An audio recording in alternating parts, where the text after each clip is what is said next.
Hello guys, welcome back, and now we are discussing about the resilience ancient games, about the history games.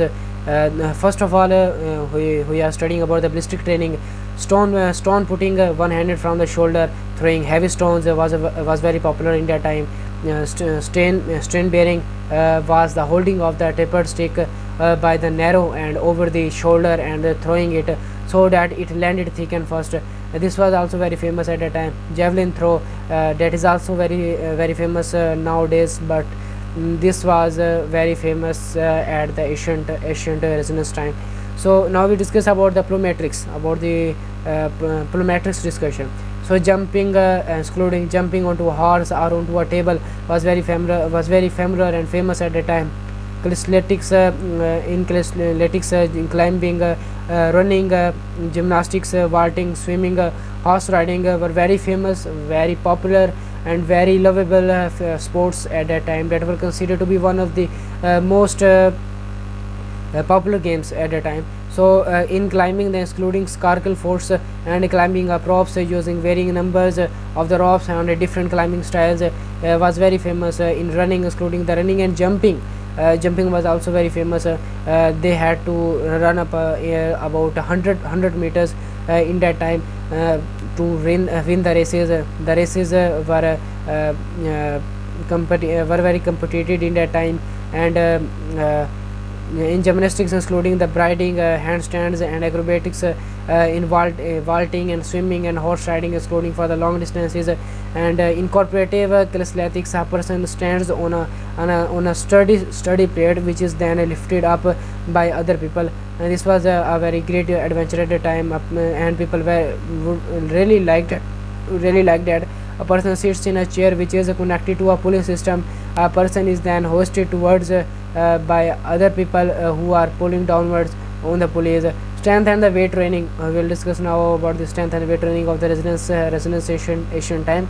So practicing with the heavy weapons, holding and moving dumbbells around the body with a stepping action and twist of the torso. A similar routine is depicted whilst the exercises holds a large square plate, hanging weights over the shoulders, lifting heavy stones, excluding over one-handed lifts over the head.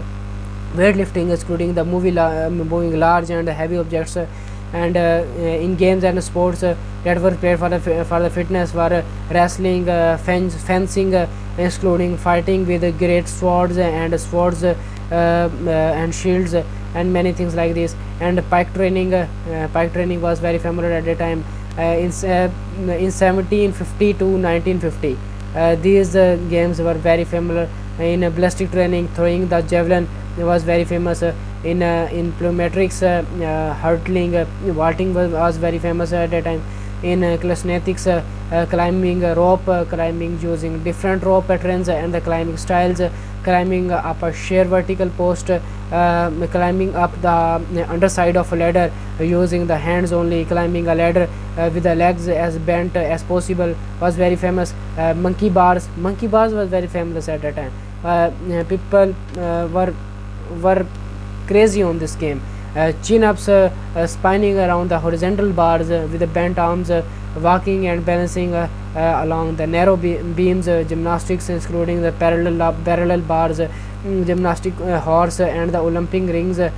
Seesaw ladders, like a normal seesaw, but instead of a cross beam that is set on, it has a ladder cross beam which each person reaches up to hold on to.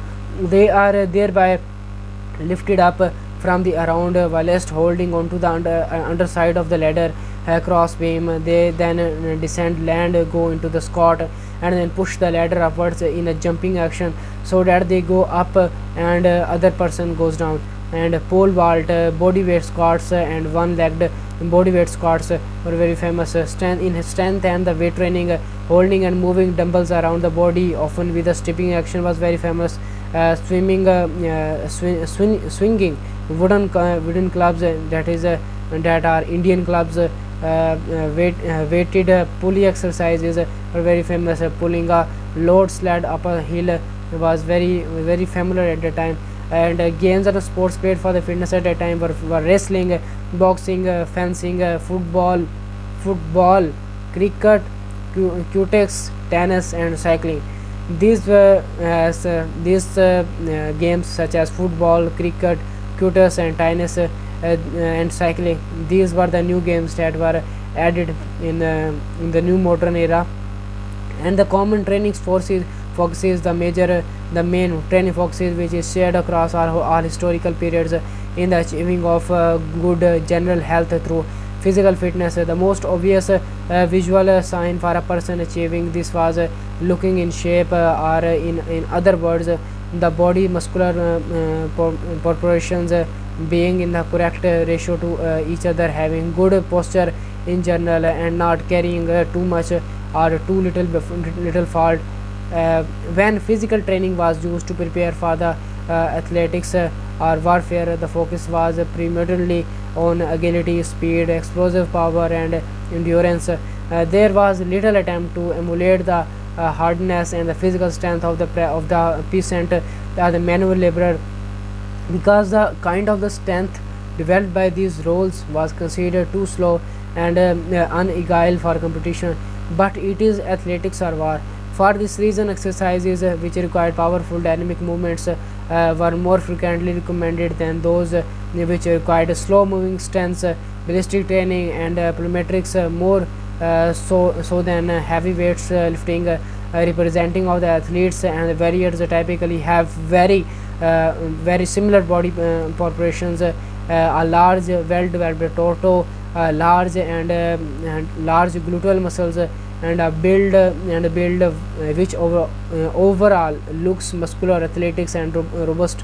The commonly of this body shape for the people throughout history who have endured physical training means it was a built which was the result of and reposely supports the further achievement of the training goals of agility, speed, explosive power, and endurance. Athletics, especially in the Greece and the Rome, tended to be thicker set than warriors who were in the general leaner. This was partly due to the athletes being able to depend on the regular meals and sleep patterns, and warriors having to be prepared to be deprived of these. Thus, it was easier for an athlete to maintain a more muscular frame, whereas it was unnecessary and difficult task for a warrior involved in campaigning. The relative proportions of the build were, however, similar, which shows there was a belief in optimum physical proportions which could place someone in the best situation to achieve a variety of the tasks. On the subject, the historian E. Norman Grander notes that while in the ancient Greece there were variations in the builds of the athletics based upon the events they specialized in, these variations were slight, and then there was a universal standard of development which was a result of the universal forms of athletic trainings. He goes on to argue that for this reason status of the athletes would be made with a sign of the event they specified in, otherwise it would be too difficult to tell the apart based upon the physical development alone.